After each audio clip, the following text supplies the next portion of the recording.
Hey guys, welcome to Boxing Squared for boxing news and views from around the internet. And heavyweight news in brief it is today with the 50th edition of the series.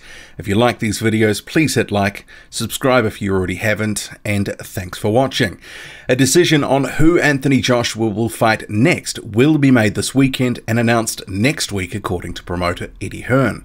The Matchroom boss has told multiple media outlets that both Dillian Whyte and Jarrell Miller are still in play, and even Tyson Fury is still an option if terms can be agreed quickly. Hearn has revealed that it's looking increasingly unlikely that the venue will be Wembley if Whyte takes the fight, as he's indicated he'd want more time to prepare, so May or June in England in another stadium is likely. If Miller becomes the opponent, then Joshua would face him at Madison Square Garden in New York in June. Joshua would then hold part of his training camp in the United States if that were the case. Meanwhile, Eddie Hearn has also confirmed that when he met with Dillian Whyte, they discussed other options not named Anthony Joshua for his next fight. He says, "We talked about the likes of Brazil, Povetkin, Ortiz. They're all high-risk fights, but I think he believes in himself." The Bulgarian contender and IBF mandatory challenger Kubrat Pulev has revealed to BW Talking Sport that his next fight will be on March 23rd in Los Angeles. Pulev didn't go into any further detail, but Top Rank has confirmed to this YouTube channel that Pulev news will be announced soon. The Bulgarian also told BW Talking Sport, "To my fans, all I can say is that very soon I will fight for a world championship title, and I will win. I appreciate and thank you very much for the powerful support you always motivate me with." The unbeaten contender Jarrell Miller claims he's almost as big as his rival and countryman Deontay Wilder. Talking to Sun Sport, Miller stated, "Deontay is definitely not big in America. He's a little bigger than me over here, but anytime they bring up Deontay's name, they bring up my name. For a guy that's had the belt over 3 years, they've only just started picking up the marketing and PR behind him. Deontay, when it's said and done, he doesn't want nothing to do with me right now. That's a known fact in the States. I'm way better looking than Deontay, and I'm much more marketable. I speak very well, and it's a whole selling factor when it comes to me and Deontay. If it happens, but sometimes you have to have your eyes on one set of goals and attack it full blast. Anyone with a title, of course I would love, but I'm going to go for AJ because he's the closest one right now." The former IBF champion Charles Martin is now targeting a ring return for April. Before Christmas, Martin, who's coming off a recent loss to Adam Kovnatski, stated on social media he was returning on February the 16th. But now he's told BoxingScene.com, "I'm probably gonna fight on FS1 in April. We are looking at opponents now, but whatever it is, I'll be ready. After that, I would really like a rematch with Kovnatski. I texted him personally, and I don't think he wants to do it again. It was a great fight, so hopefully we can do it again. If not, after this fight, I'll fight Luis Ortiz, Jarrell Miller, Kubrat Pulev, anyone that a win will get me to a title fight quick. If you watch my fight with Adam, he won the first half of the fight and I won the second half. I needed a 12-round fight. If I had 2 more rounds, I feel the fight would have been mine. Adam is a really tough guy. He's one of the best heavyweights in the world, but he was active and I was coming off a year layoff. I trained hard for the fight, but it took me 4 or 5 rounds to get the rust off. Once I got the rust off, I guess it was too late. The judges had it 6-4 for Adam, so there is nothing I can do. I respect the judges, but next time, I'll do my best to knock my opponent out." Newshub is reporting that New Zealand prospect come fringe contender Junior Farr could be set to face an unnamed French heavyweight when he returns to the ring in March on a card in Columbus, Ohio. It says approaches had originally been made to 2 former Joseph Parker opponents, Razvan Kajanu and Alexander Flores, but terms couldn't be reached.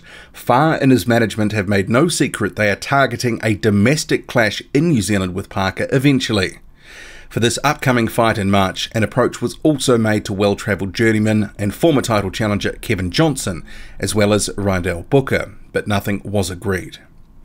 The German fringe contender Tom Schwarz is set to have his first fight of 2019 on the Ajit Kabayal and Andrei Rudenko undercard on March 2nd in Germany.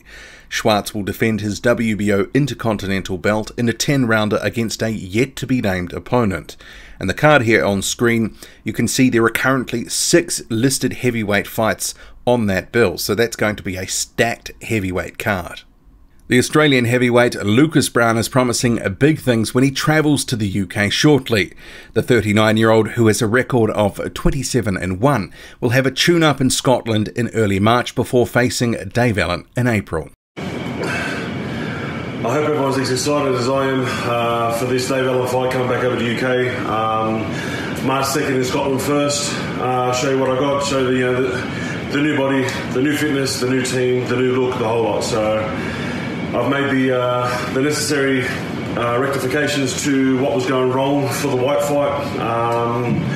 Had 2 good wins since then.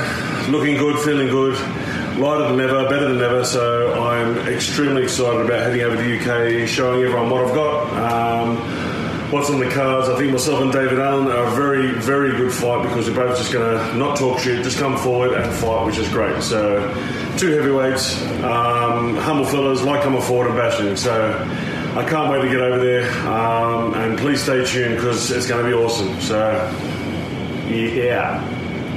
Meanwhile, the former Australian heavyweight champion and ex-rugby league player John Hopewati is promising to take out current rugby league star Paul Gallen when they meet in the ring on February the 8th in Sydney. The 45-year-old Hopewati was a controversial figure in rugby league, being suspended numerous times for indiscretions on the field, but most famously he tried to put his finger up 3 players' bums in the same match in 2001, later claiming he tried to give them wedgies. Hopewati told the Sydney Morning Herald, "I'm going to smash that fat head of his. He's fought 8 blokes, but they have never fought anyone before. He's fought no one. I'm going to bash Gal. If I bash him, I'll retire him from boxing and also footy. If I beat him, he won't play for the rest of the year in rugby league. He's taking a young bloke's spot. He's 37 or 38. He should retire. I'll retire him for the young kid coming through. I think he does fair me, and I'd fair me too, because I really am going to bash him." Confidence indeed. The South African heavyweight Ruan Visser is confident he has what it takes to break into the contender ranks in the heavyweight division. The 28-year-old, who has a record of 14-1, told Dispatch Live, "You have to go full cycle.